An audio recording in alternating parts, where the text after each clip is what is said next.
We are trying to conserve a bit of natural coastal vegetation, the best bit of coastal heath in the Adelaide area, and recreate a park that we think might have been a bit like it was pre-European invasion of this country. So, we're doing our best there.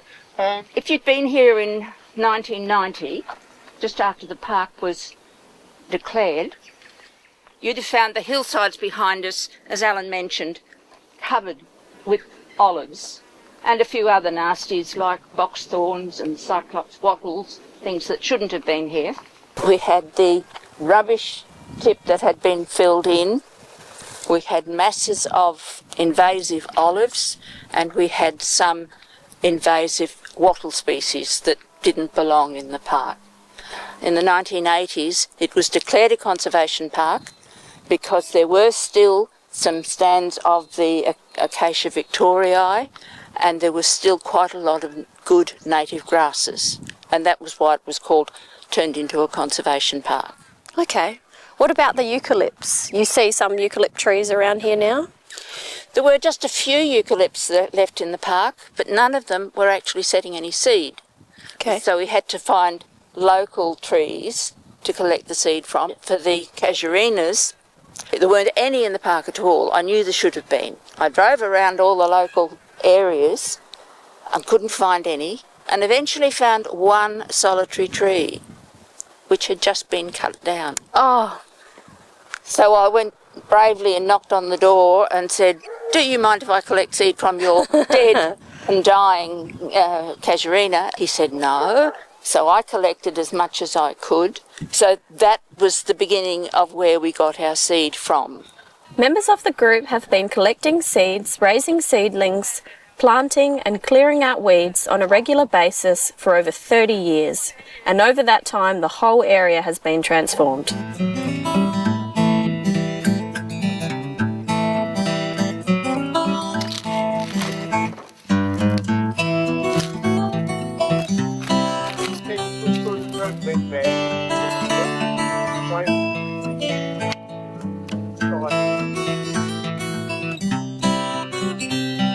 Walking trails have been established and are still being developed. Seats have been provided at some of the best lookout locations in the park.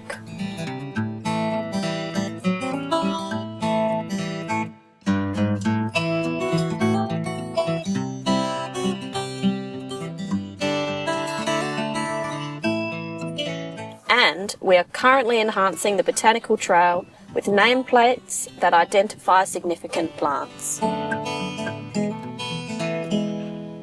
The real jewel in the crown of the Conservation Park is this area here. Leading from the track to the railway line is the best example of coastal heath in the region. Chris, why is this area of the heath so important?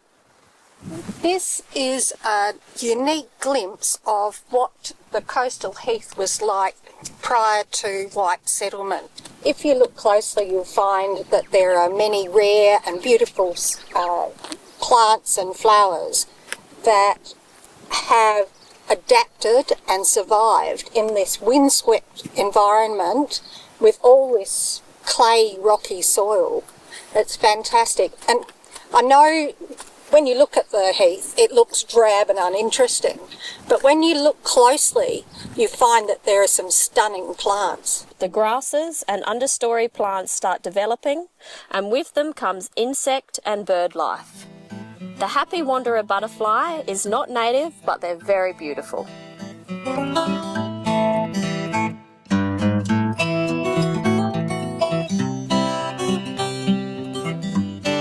What have you got there, Alan?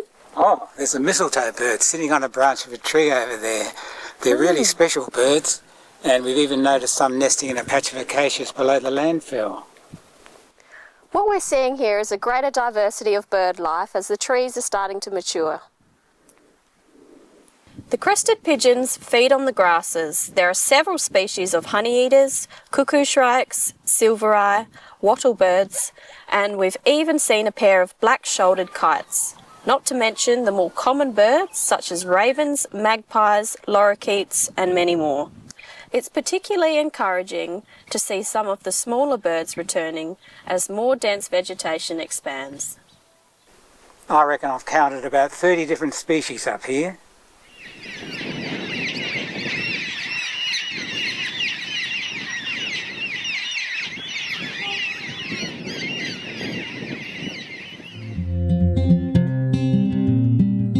G'day, welcome to Marino Conservation Park's Botanical Trail.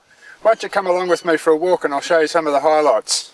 Here we've got a good example of one of the Dianellas, Dianella revoluta. It's one that grows well over in the heath, but this is a nice one here. It's just finished flowering, so it's got seeds on it now. This is one of the zygophyllums or twin leaves. It's twin leaf because if you look closely at the leaves, they've got a little V shape there, like two little fingers. Once upon a time, this coastal heath was all the way along the Adelaide coastline, but of course with development, houses have now taken over, and this is probably the best patch that's left in the whole of the metropolitan area. Heath is a low-growing, sort of up to waist-high type of vegetation, quite spiky.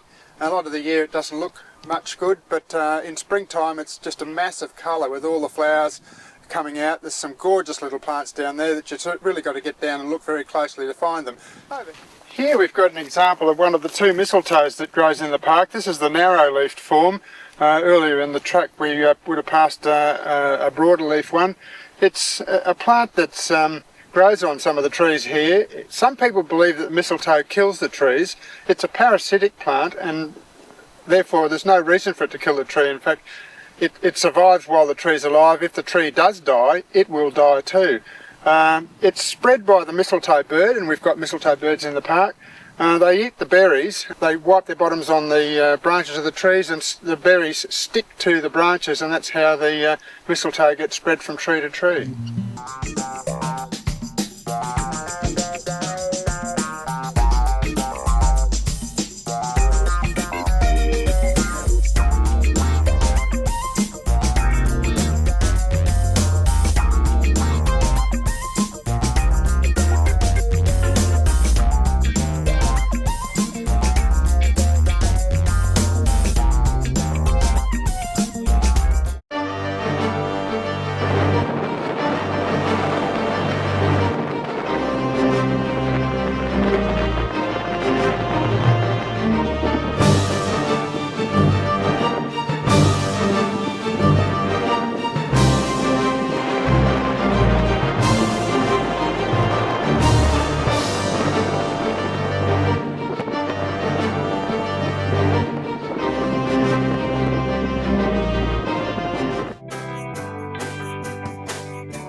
Look, we're here this morning to do a bit of a planting. We've got about 600 plants to stick in the ground. This is a botanical trail we're on in this park, and we're trying to revegetate along the trail with some of the species that grow over in the coastal heath on the western side of this park. We don't allow people to walk in the heath, so we want to give them an opportunity to see some of those plants when they go for their walk on the trail.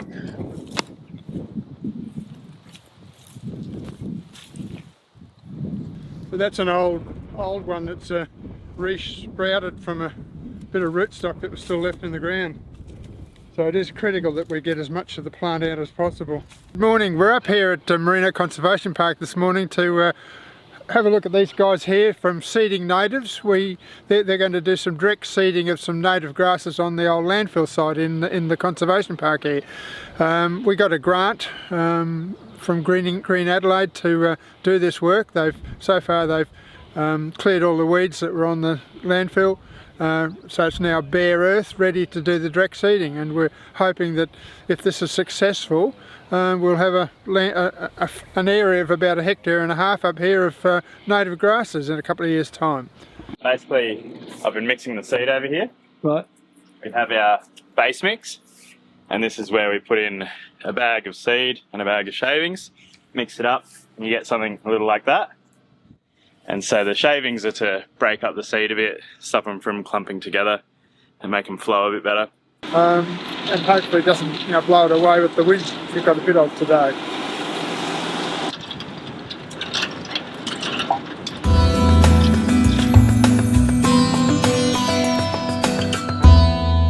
Good morning. My name's Alan. I'm one of the volunteers at the Marino Conservation Park. We're up here this morning because we're having an open day, and so we'll be talking to people that come along a bit about the history of the park and how it was first proclaimed a park, but also we're taking people who are attending for a walk around our botanical trail. So there are certain plant types that will, thrive in that sort of environment that we have in the park. So things like lemon beauty heads, absolutely love limestone soil. What you're seeing behind you, behind those trees, is the revegetation project of the last 2 years. Very big effort from Alan Wilson in particular, who's sitting on that seat there. It was a landfill. Marion Council dumped into it. That was the local tip. That was a gully.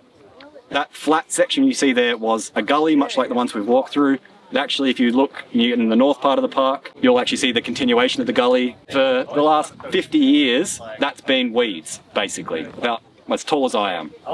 And what you see before you mainly in there at the moment is wallaby grass. And it's absolutely rife. It's beautiful. We still do a little bit of weeding. We're going to do some boom spraying just the next few years to keep out whatever's left of that weed seed. So we've gone through a lot of effort to get it into the state it's in, and we hope to keep it in that way. Look at it, it's amazing.